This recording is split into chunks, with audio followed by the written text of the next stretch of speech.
Hello everyone.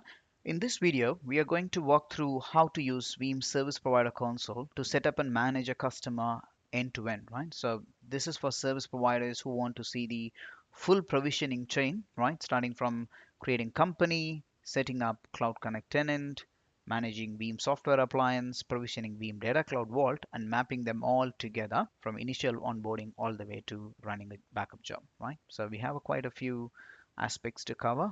Let's get into it.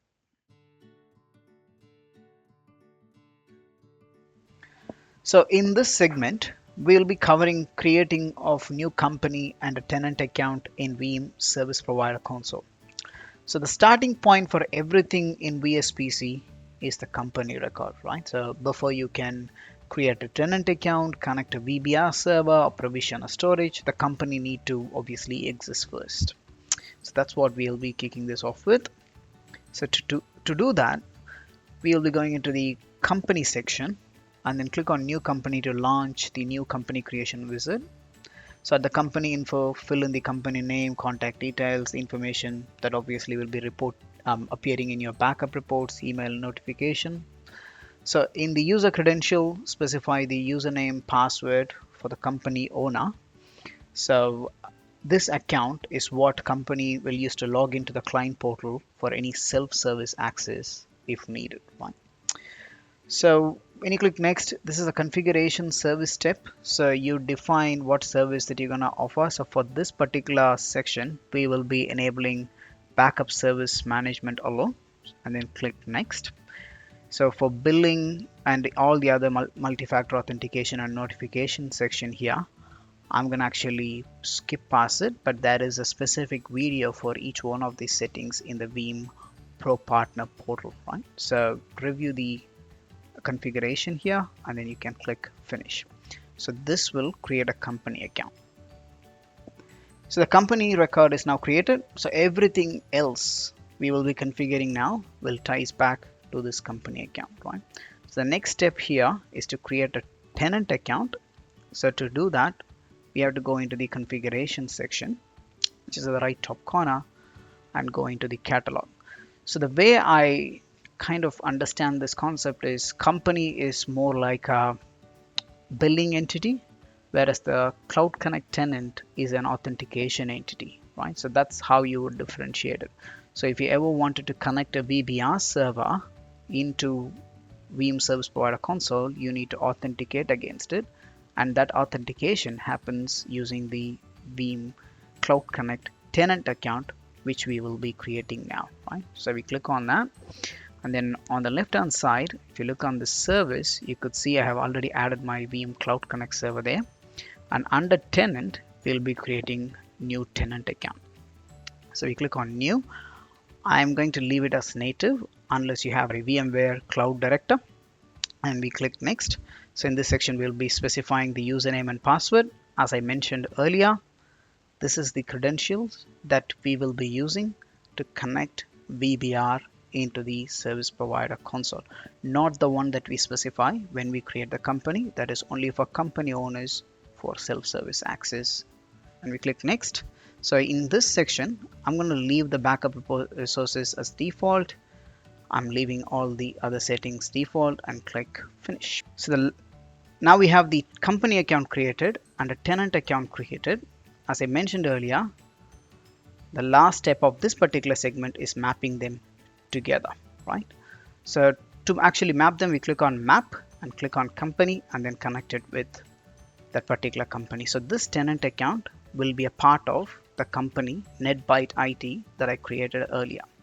Remember, a company can have multiple tenant account, but not other way around, right? So a company can have 4 or 5 tenant account. If you have multiple VBRs and multiple VBRs are connecting with different tenant account, and if it requires different authentication credentials, we separate them based on tenants. So with that, we have completed the first segment. Let's get on to the second segment, which is configuring Veeam software appliance.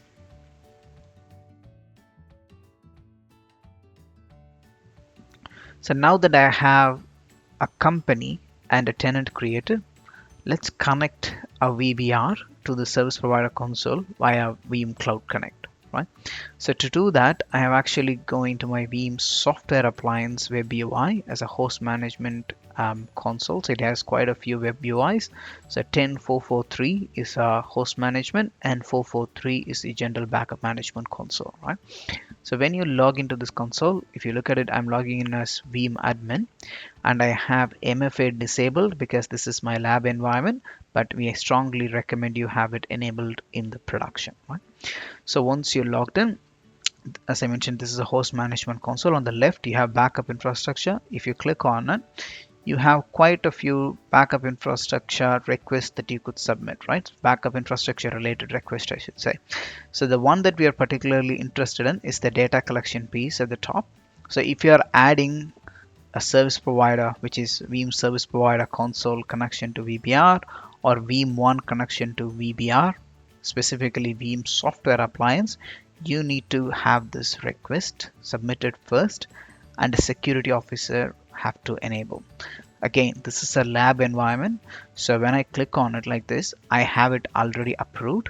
But in your production environment, it is strongly recommended that you have a security officer enabled. So once you click on that request, the request will go to the security officer, and the security officer will then approve it. So this is a must for both Veeam service provider console and Veeam one, because what Veeam service provider console will do is it will install a small Veeam management agent component inside the Veeam software appliance. That component along and the Veeam one component are the only two components that you can install inside Veeam software appliance. You can't run any other third-party software within the Veeam software appliance, right? It's something good to know, though it's not within the scope of this recording. So once you actually have it enabled, let's go into the Veeam thick client. So we are actually logging in again as a Veeam admin here. So once you're logged in, we go into the backup infrastructure on the left. So once you click on it, we go into the service provider and click on add a service provider here. So in this case, this is where you specify your cloud gateway. So I'm going to give it a description. This is used for my remote backup.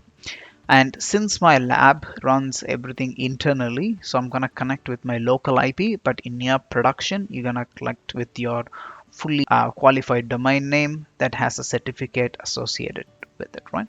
And this checkbox here is extremely important, right? So only if you enable this checkbox, the management agent component that I mentioned will be installed on the Veeam software appliance. So this is essentially telling that allow my VBR, which is Veeam software appliance as well, to be managed by a service provider. So we are actually letting the service provider to control it.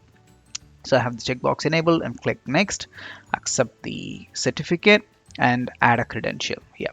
So this credential again is a credential that you create in the Veeam Cloud Connect plugin, not when you create a company. So click on OK and click apply. It will actually add the service provider to your Veeam software appliance or VBR. Click apply, click finish. So it'll go through a little wizard and it's added now. So now that the VBR is now added, let's go back into the Veeam service provider console. Click on discovery. You will see this particular VBR, or I should say a server, is now appearing under my discovered computers, right? So what we will be doing is clicking on it and click on management agent and assign it to a company, right? Until now, it just don't know what that particular server is. It just discovered a server because a management agent got installed. It has no further idea about where that comes from, right? So now actually when you click on a company, you select a company and then we actually connect it to a tenant to which it is a part of, right? So the company that we created, a company tenant, is something that we created in the Veeam Cloud Connect plugin. So once you click OK, you could see it now has a company name, it now has a host name and a tenant to which it is a part of. You could see actually there is a wide variety of management tasks that you could do, right? So you click on management agent, you can reboot the agent, reboot the remote computer, set credential, assign tags and whatnot. You can install products like Veeam Backup Agent, Veeam Backup Server, install Veeam One, you can do so on and so forth, right? So, but we have Veeam Backup Server already installed on it, so it took about a couple of minutes for the backup server tab to appear because the management agent has to install, understand the server in which it is running is not a empty server, it's a backup server, and then this backup server appears. I just fast forwarded it. So when you click on the backup server, you could see VSA new is showing up there. It has quite a few things like you can patch the server directly from here. You can reboot the server, restart services, and perform data collection. All those steps can be performed from here. Now on the left side, you have backup jobs. All the backup jobs from my Veeam backup and replication or Veeam software appliance is showing up in here. So I could actually click on any particular job in here, and I have the option to run the backup job. Now that we have actually connected the Veeam software appliance with Veeam Service Provider Console and we have the ability to manage it, this part is now concluded. Let's go to the next segment of managing Vault. So to manage the Vault, we actually go into the configuration, we go into the Veeam Vault plugin, right? So if you don't see this plugin, which means you're not running the latest version, which is Veeam Service Provider Console 9.2. So if you click on this Vault plugin, I already have the plugin connected, but it's super straightforward. It's just a couple of clicks. You just copy the code and paste it there in the Veeam Data Cloud and the connection would happen. And we have a very well detailed written user guide that actually explains how you can do this. So once this connection actually happen, go into the Veeam Data Cloud part on the left. Now we're going to actually create a tenant, right? So this word tenant we have used already when we create a Veeam Cloud Connect tenant, right? So that tenant is your tenant that is specific to your Veeam Service Provider Console. The tenant that you're creating here is the Veeam Vault tenant. So the idea is the Veeam Vault tenant to be connected to your Veeam Service Provider Console tenant. So you can actually have it all unified and mapped together for you to manage them as a single entity and build them as a single entity, right? So to do that, we click on new. So it'll ask me which service provider company are you creating your Veeam Data Cloud Vault tenant for. If I select it, click next. So that's the tenant name, and then it now asks me for a subscription. So I have quite a few subscription. I'm going to select this particular subscription here. So think of subscription as a billing entity, right? So either you go into Pulse and create subscription per customer or tenant, or you will be given a service provider subscription which you can use, and you can create multiple individual tenant under it. Each tenant will give you the RBAC boundary, but if you have a large customer and you would like to have a separation in the Pulse itself, then you actually have to have a subscription dedicated for that particular customer, right? But if you're doing bulk provisioning, you can absolutely select your service provider subscription, underneath which you can bulk provision multiple tenants underneath it. So now I actually selected my service provider subscription, and I'm going to create a tenant name, NetByte IT. So next up is creating a vault. This is where you're essentially actually creating a vault storage, right? Select a country where the vault needs to be. I'm selecting Australia and Australia East and click next. So here we are actually specifying the limits, right? The quota. So either you can create a soft quota or a hard quota, right? Soft quota is just a notification that gets created in the service provider console, whereas a hard quota will potentially put this vault in a read-only mode until you extend it, right? And you actually can specify the quota based on TB, GB, and petabytes as well, right? And we click next here and summary, and then click finish. Now we have a vault created. We have a service provider console company, which is linked to a tenant in your Cloud Connect, and we have a tenant in VDC. These three components are all now interconnected and mapped together. As you could see, the mapped status is mapped and the company is NetByte IT. So they are all interconnected, so you can holistically manage them as a single entity. Now we go to the backup server. So what we've done so far is we provisioned a tenant. Now we can actually connect the tenant with a Veeam backup and replication server. So once that's done, then you can create a repository within it, right? So to do that, we're going to select that VBR server that we connected and go to Vault Management. As you could see, there is no vault or repository linked to that VBR server. Click on Vault Management, click on Assign Vault. I only have one vault, select that vault and assign. So this will assign this VBR and vault and establish the connection between those two. So now vault tenants is mapped with the backup server, we are actually going to create a new repository. As you could see, one vault is connected, but no repository is yet created. So I'm going to click on new repository now and specify a new repository. Either you can create a simple repository or an advanced repository. So when you click on advanced, it actually gives you some additional options like what's the object storage name. So I'm going to create it as a Veeam offsite backup. Maybe give it a description, whatever actually matches your requirement. And we click next, specify the vault. So I already created this vault, click next, and a folder which I'm going to put the backups into. So if you go into the simple mode, you don't get the option to select a folder. It'll auto create the folder for you, right? So I'm going to create a folder name, specify this. I'm going to create the Veeam backups, click OK, select that backup, select that folder and click next. So here we specify immutability, whether you can actually make it immutable for the entire duration or you can actually have a minimum one. I'm going to leave that as default for now. I'm happy to dive into these options later in other vault operation videos. I'm going to leave it as is now. Click next and click finish. So now it's all done. You could see it has one vault and one repository connected. So once that is done, so the only part that is now left for us to do is to create the backup job and point it at this wall. So before we do that, let's go into the Veeam software appliance. You don't necessarily need to do this step, but this is just more like a learning exercise. So I'm going to show you this, that you can actually see the vault is appearing under the Veeam software appliance. If you go into the repository here, you could see the Veeam vault that we mapped is showing up here.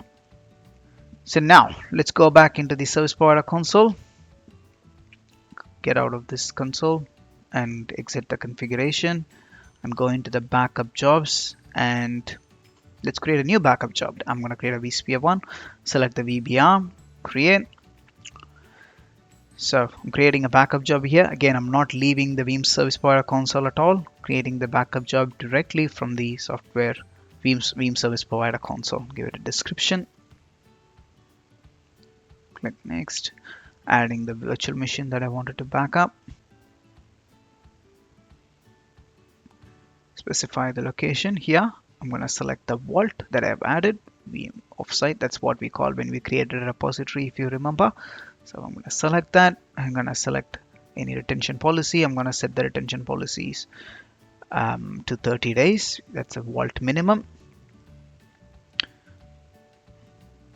And under advanced, under storage, it is extremely important you specify a backup file encryption password here, without which you cannot write to vault. So if you click next, you would have hit a warning that says specify a password for encryption because you cannot send unencrypted backups into vault. So we're going to specify an encryption password, click next.